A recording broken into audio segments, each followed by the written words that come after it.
Imagine trying to buy a loaf of bread, but all you have is a coin worth a whole day's wages. This was the reality for ordinary people in Britain for centuries. The kingdom ran on silver and gold.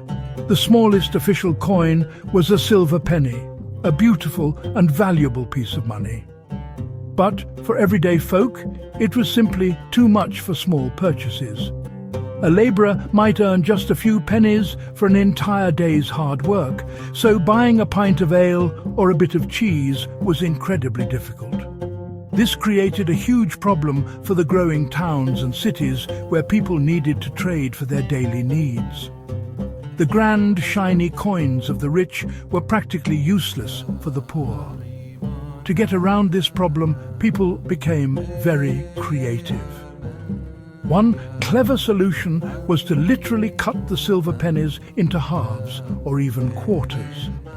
These tiny silver slivers, known as halfpennies and farthings, a quarter penny, became the small change of the medieval world. It was a practical but messy solution. These little pieces were easy to lose and hard to handle, and their value was often inconsistent. Another common practice was simply to barter.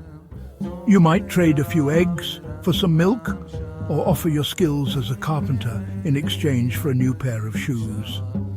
Bartering worked, but it wasn't very efficient, especially as trade and commerce began to grow more complex across the land.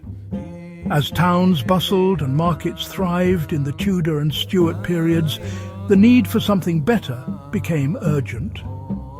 Local merchants and town officials took matters into their own hands. They began to produce their own unofficial tokens. These were often made from cheap metals like lead, tin, or sometimes copper. A baker might issue a token with his name and a picture of a loaf of bread on it, which you could use to buy goods in his shop. These tokens were a sign of a society that was changing fast. People were no longer just living off the land. They were buying and selling in a growing economy, and they desperately needed a way to do it easily. These private tokens were a brilliant stopgap, but they were not a perfect solution. They were only accepted locally, so a token from a London pub would be worthless in York. This created confusion and limited trade. The government under monarchs like Queen Elizabeth I and King James I saw this happening and knew something had to be done. They experimented with issuing royal farthing tokens, but these were often unpopular. They were too small, made of a mix of copper and other metals, and people didn't trust them. The stage was set for a proper official low-value coin. A coin for the people made not of precious silver, but of humble, practical copper.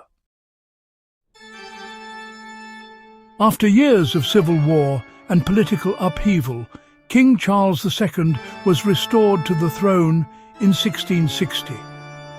He wanted to bring stability and prosperity back to his kingdom, and he knew that a reliable currency was essential for this. The endless variety of private tokens was causing chaos in the marketplace. It was time for the Crown to take control of the nation's small change once and for all. The decision was made to issue the first official copper coins of the realm. This was a monumental step. For the first time, the monarchy was producing money specifically for the everyday transactions of ordinary people. A coin that anyone could use, anywhere in the kingdom. The big moment came in 1672. The Royal Mint, under the authority of King Charles II, issued the very first official copper halfpennies and farthings. These were not flimsy tokens, but substantial, well-made coins struck with the full power and authority of the state. The man responsible for their beautiful design was John Roetier, a brilliant engraver from a famous family of artists. He created a portrait of the king for one side, complete with a Roman-style laurel wreath, a symbol of power and victory. This was a clear message. The king was in charge, and his money was the only money that mattered now. All those local tokens were declared illegal. On the other side of the coin, a powerful new symbol appeared: Britannia. She was shown seated gracefully on a rock, holding a spear and an olive branch, with a shield bearing the Union flag resting beside her. This was no accident. Britannia was the female personification of Great Britain itself, a symbol of national pride, strength, and maritime power. It's said that the model for this iconic figure was Frances Stuart, the Duchess of Richmond, a lady famed at court for her beauty. Putting Britannia on the new copper coins was a genius move. It connected the humble coin in a person's pocket to the grand idea of the nation. The arrival of these official copper coins changed everything. They provided a trusted and universal small change that lubricated the wheels of commerce. A farmer selling vegetables at market, a soldier buying a drink, or a child purchasing a sweet could now all use the same money. It helped to unify the country economically and fostered a greater sense of national identity. Every time someone held one of these coins, they held a small piece of royal authority and national pride. The humble copper coin had finally arrived, and it was here to stay, becoming a fundamental part of British life for the next 3 centuries. Following the successful introduction under Charles II, copper coins became a standard part of British currency. Monarchs like James II, William and Mary, and the George all issued their own versions of the copper halfpenny and farthing.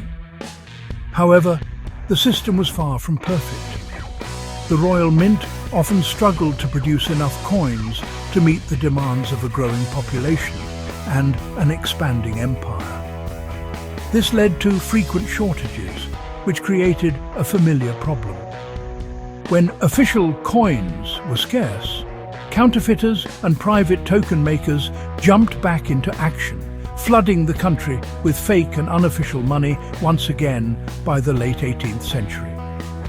The quality of the official coins also declined over time. Many were worn, clipped, and underweight. The counterfeits were even worse, often made from cheap alloys that looked nothing like real copper. By the 1790s, the situation had become a national crisis. It was estimated that a huge proportion of the small change in circulation was fake. This undermined public confidence and made trade incredibly difficult. The government knew it needed a radical solution, not just a temporary fix. It needed to completely overhaul the nation's copper coinage using the very latest technology to defeat the counterfeiters for good. The solution came from a brilliant industrialist named Matthew Boulton. He had built a state-of-the-art factory, the Soho Mint in Birmingham, which was powered by steam. Boulton proposed a revolutionary idea: make the coins so large and so perfectly crafted that they would be almost impossible to fake. In 1797, his factory was given the contract to produce new copper pennies and twopence pieces. These coins were enormous.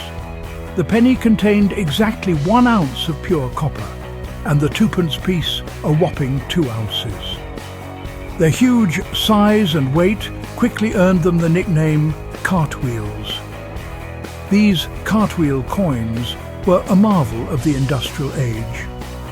Boulton's steam-powered presses struck them with immense force, creating a perfectly round shape and a raised rim with the lettering stamped into it. This made them incredibly difficult for counterfeiters to copy with their crude equipment. The sheer intrinsic value of the copper in each coin also guaranteed its worth. The Cartwheel penny was not just a symbol of value, it was value. This great recoinage was a triumph of technology and a powerful statement of Britain's industrial might at the dawn of the 19th century, finally bringing order to the nation's chaotic small change. The mighty copper cartwheels solved the counterfeiting crisis, but their sheer size and weight created a new problem. They were incredibly cumbersome. Carrying just a few of them would weigh down your pockets significantly. As the Victorian era progressed, with its booming industry and rapid pace of life, people needed a currency that was more convenient. Furthermore, the price of copper metal was rising, making the old heavy coins expensive for the Royal Mint to produce. It was time for another great change, driven once again by the needs of society and the opportunities offered by new technology and materials. The answer was found in a new alloy bronze. Bronze is made mostly of copper, but with a small amount of tin and zinc mixed in. This new metal had several key advantages. It was much harder and more durable than pure copper, which meant the new coins would not wear out as quickly. It was also lighter, so the coins could be made significantly smaller and thinner without losing their sense of substance. In 1860, during the long reign of Queen Victoria, the decision was made.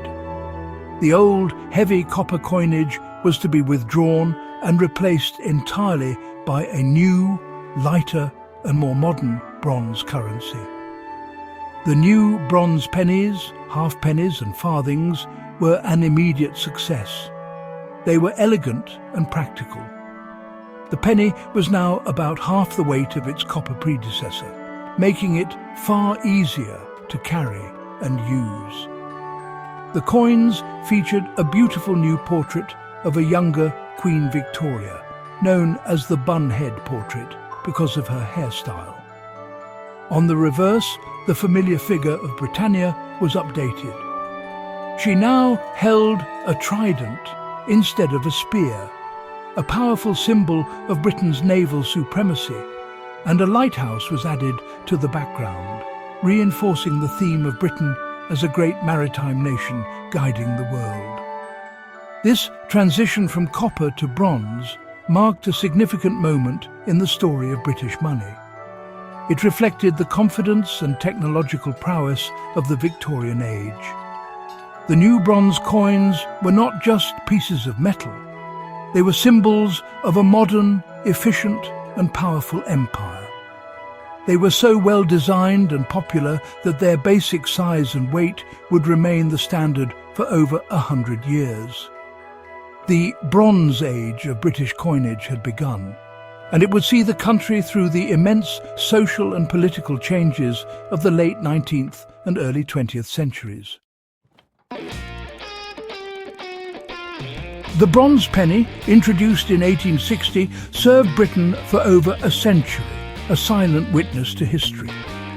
It passed through the hands of people during 2 world wars and the reigns of 5 monarchs: Victoria, Edward VII, George V, George VI, and finally Queen Elizabeth II.